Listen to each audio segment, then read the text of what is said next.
वो लोग बहुत ही ज़्यादा घोर जातिवादी और मेरे भी खिलाफ हैं, और मैं जिस घर से आता हूँ उसके भी खिलाफ हैं। ऐसे ऐसे लोगों को ये धंधा नहीं, कोई और धंधा कर ले इससे भी गंदा धंधा। ये तो बहुत पवित्र धंधा है जिसको वो गंदा कर रहे हैं।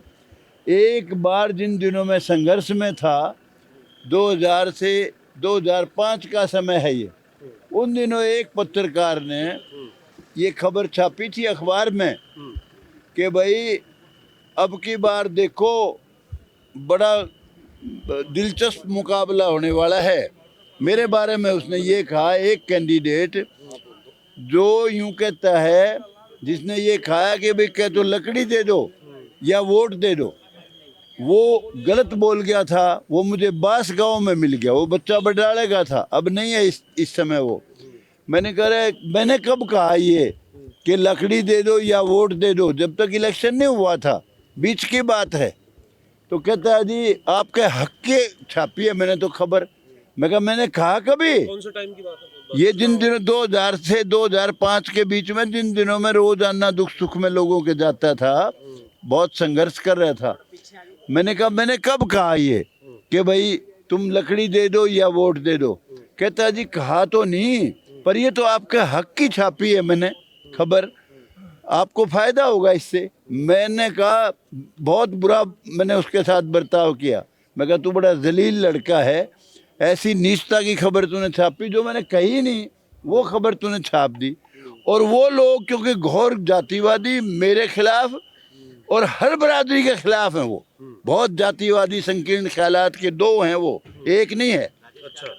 वो मेरे खिलाफ उन्होंने कहा कि तो एमएलए इसलिए बन गया कि ये कहता था भी कह दो गोसा दे दो, गोसा नोट लकड़ी, यानी निकृष्ट क्वालिटी की नीचता की बात उन्होंने की कि या तो गुस्सा दे दो या वोट दे दो, इसलिए बन गया। भाई मैं उनको कहता हूँ कि भले तुम भाई सारे बन जाओ एमएलए, तुम खुद बनो, तुम्हारे भाई को बनाओ, तेरी माँ को बना, तेरी बहन को बना, तेरे साले को बना, तेरे सारे परिवार को बना। अगर गुस्सा दे दो कहने से एमएलए बन सकता है कोई, तो तुम सारे बन जाओ। तो भाई मेरी तो आप सबको पहले ये सलाह है, आप निष्पक्ष खबरें दिया करो ताकि आपकी इस प्रोफेशन की सैंक्टिटी बनी रहे, लोग आपको बहुत ऊंची नज़र से, अच्छी नज़र से देखें। मेरी ये सलाह है।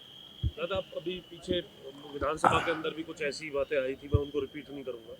विधानसभा के अंदर भी तो उसके बाद फिर एक सौहार्द बनाने के लिए आपको बिठाया गया था जलेबी खाने के लिए। चलो ऐसा है, जो बातें उस दिन थी आज भी वही हैं, कोई उन बातों में तब्दीली नहीं है।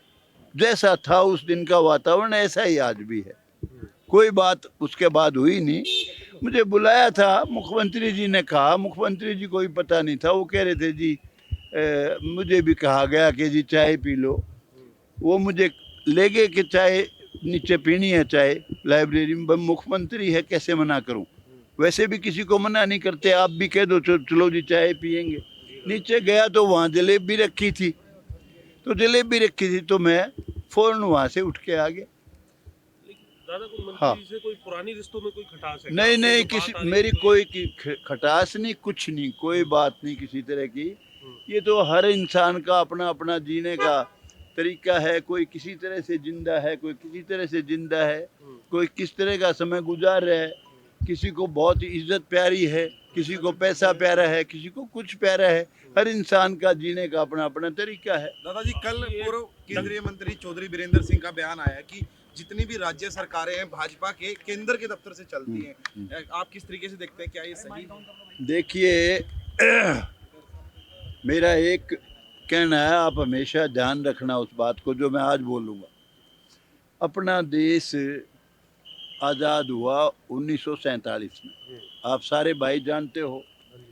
और चौधरी सिंह इस देश के बहुत बड़े नेता थे, किसान नेता, देश भगत और फ्रीडम फाइटर, बहुत बड़े आदमी थे। उन्होंने एक बार पार्लियामेंट में कहा था कि ये देश 1857 में ही आज़ाद हो जाता अगर कुछ रजवाड़ों ने, नाम लिए उन्होंने बाकायदा, और देश के गद्दारों ने अंग्रेज़ों का साथ नहीं दिया होता तो ये देश 1947 की बजाय 1857 में आज़ाद हो जाता। तो भाई देश आज़ाद हो गया 47 में, देश का बंटवारा हो गया, एक पाकिस्तान हो गया, एक हिंदुस्तान हो गया।